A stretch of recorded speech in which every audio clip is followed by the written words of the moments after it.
Hello, family. How are you all? A warm-hearted welcome to all of you. In the first two videos, I have discussed mainly the war poets and one of the war poets' work, that is The Soldier by Rupert Brooke. If you haven't checked, please go and check. I will add the link in my description box. In this video, I'll discuss one more war poet and his famous work Dulce Et Decorum Est by Wilfred Owen. Please listen attentively. It can be helpful. Actually, I hope so. And before the discussion, if you are new in my channel, don't forget to like, share, subscribe, and support. Your support can add more charms on my channel. So let's start our discussion. So now let's talk about Wilfred Owen. Wilfred Owen was born on March 18th, 1893 on Oswestry, Shropshire, England, and was killed in November 4th, 1918, France. Actually, he was killed as he was the soldier of World War. His father was Tom Owen and mother was Susan Owen. He was an English poet noted for his anger at the cruelty and waste of war and his pity for its victims. He also is significant for his technical experiments in assonance, which were particularly influential in the 1930s. While working as tutor near Bordeaux, was preparing a book of minor poems in minor keys by a minor, which was never published. In 1915, Owen enlisted in the British Army. The experience of trench warfare brought him to rapid maturity. The poems written after January 1917 are full of anger at war's brutality and elegiac pity for those who die as cattle and a rare descriptive power. Actually, Owen was influenced by John Keats mostly. In a hospital near Edinburgh, he met the poet Siegfried Sassoon, who shared his feelings about the war and who became interested in his work. He was awarded the Military Cross in October and was killed a week before Armistice Day. Owen's work rises above that of many contemporary poets, and indeed works like Strange Meeting, Futility, Exposure, Dulce et Decorum Est are some of finest poems to have been written during the conflict. During the period of relaxation, Owen wrote the what critics often label his first war poem, Euriconium, an ode, after visiting an archaeological dig. Fueled by wartime experiences, Owen wrote classics like Anthem for Doomed Youth, Arms and the Boy, The Send-Off, The Parable of the Old Man and the Young, Mental Cases, Insensibility, Greater Love, Smile, Smile, Smile, Conscious, etc. Passive suffering is not a theme for poetry wrote by W.B. Yeats, attempting to justify his distaste for Owen. Actually, W.B. Yeats was actually criticized him. He he presents his distaste for Owen by saying this: passive suffering is not a theme for poetry. Another viewpoint from Marx's viewpoint, uh, actually, there is written, when the rich wage war, it is the poor who die. Jean Paul Sartre, a prominent Marxist, literary critic, existentialist, philosopher, and author, stated in his 1951 drama The Devil and the Good Lord, Wilfred Owen's poetry is a profound protest at this fact. Owen's poetry was shaped by the horrors of the First World War. He enlisted as a uh, native young man with the dreams of heroic deeds and desperate glory, only to be exposed to the realities of what war really entailed. War opened his eyes to the truth of the world if looked at through the Marxist lens. He avowed the patriotic poetry that gave a rapt view of the war and wrote many poems depicting the horror and the helplessness. He aimed to capture the pity of war in his poetry. Next, actually, I would like to discuss mainly one of his famous poem, that is Dulce Et Decorum Est, in this video. So let's talk about some basic ideas about this poem. Actually, the poem was originally published in 1920 after the death of Wilfred Owen. Actually, the collection of his poems book was not published by him, rather it was published and with an introduction by Siegfried Sasson. And I'd like to mention the meaning of the title of the book. The poem takes its title from a poem by Roman poet Horace and means it is sweet and fitting to die for one's country. Actually, the poem was dedicated to J.C. Pope,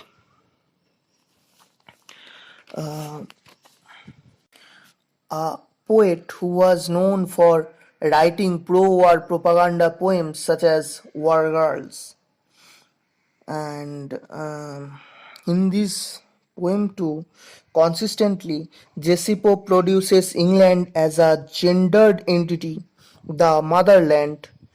Owen's use of Horace in Dulce Et Decorum Est allows him to use the ambivalent patria, which is grammatically feminine but denotes the masculine fatherland.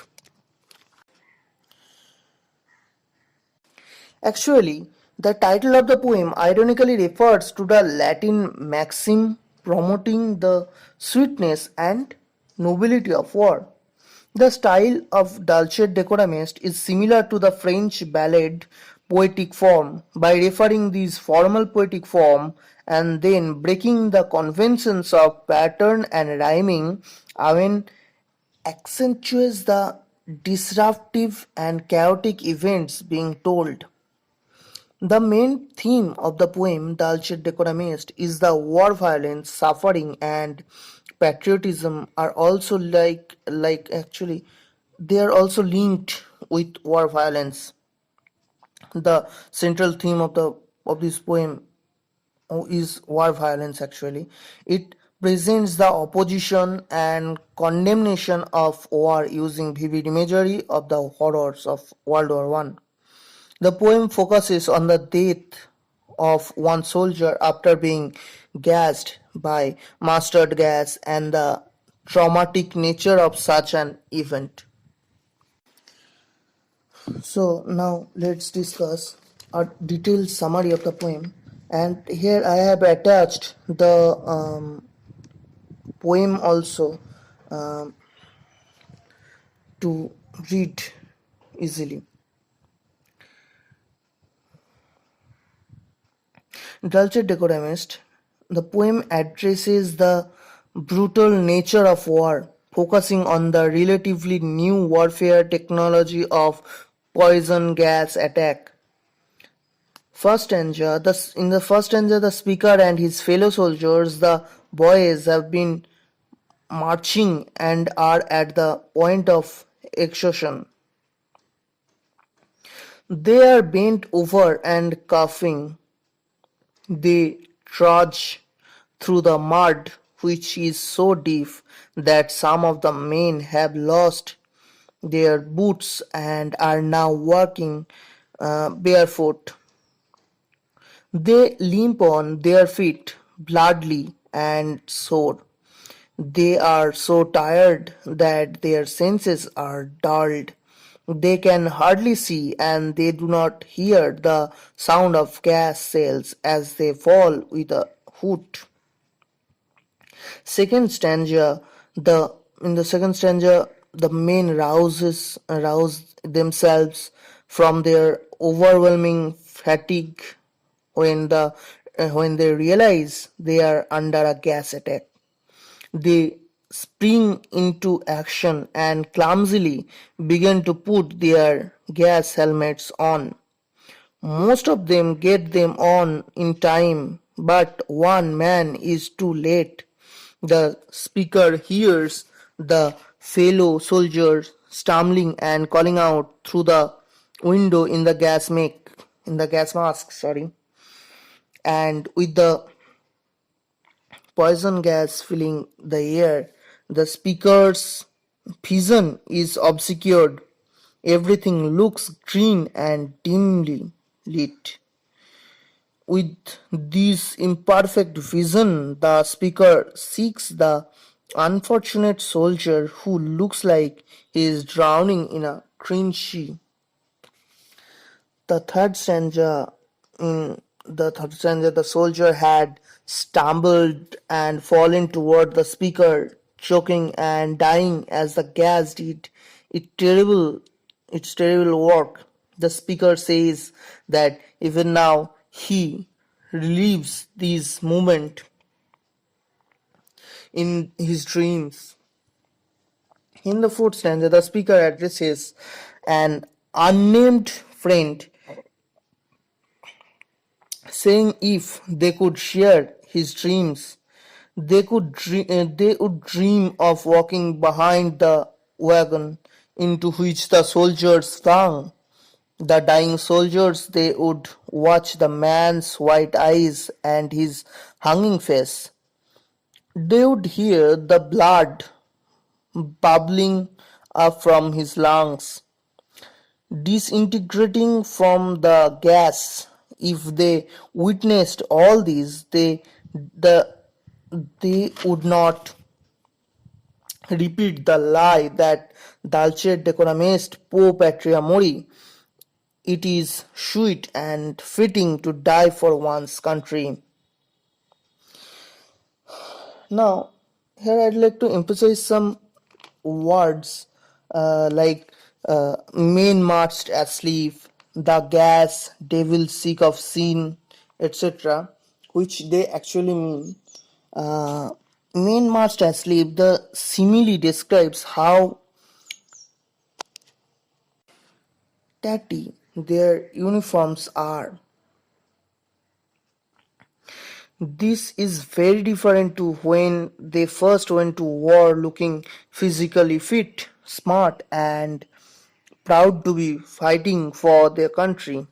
Men marched asleep. This phrase suggests that the men are so exhausted that they are barely even conscious of what they are doing. Next, the gas. The gas, actually, Wilfred Owen immortalized mustard gas in his indictment against warfare. Dulce Et Decorum Est, written in 1917 while at Craiglockart and published posthumously in 1920. Dulce Et Decorum Est details what is perhaps the most memorable written account of a mustard gas attack. Next, the term actually devil sick of sin. He describes war as like a devil sick of sin. This is a meaning of how horrific war is on the troops dealing with the sadistic things that the enemies will do to them. Here the poet used oxymoron and irony in this poem too. Like gas, quick boys, gas. Here you can see on the second stanza too. There is written gas, quick boys, and ecstasy of fumbling is an oxymoron using two opposite words to form a meaning. First, ecstasy is a positive word meaning a state of extreme happiness, with the opposite word fumbling, to do something awkwardly, especially when using your hands. Next, the use of irony. During war, authors like Stephen Crane, Wilfred Owen, Tim O'Brien, and Kevin Powers use literature to protest war. There are also authors who experienced the war firsthand. In the poem line 27 and 28, poem actually Owen presented irony. Dulce decorum est pro patria mori. These lines translate to "It is sweet and right to die for your country." This is irony because the whole essay has a critical tone of war. As I have already said, the poem ironically refers to the Latin maxim promoting the sweetness and nobility of war. So, I'd like to stop here for today. I think for this topic, this is sufficient. If you have any query or any question regarding this topic or this discussion, please feel free to ask. I'll try to give answer on this topic on the next video or on comment box. And if you haven't checked, again I am requesting you to check what is war poetry on my first video. I'll add the link on my description box. That will help you to understand the war poetry. And please share, subscribe, and support. Tata, bye bye, take care.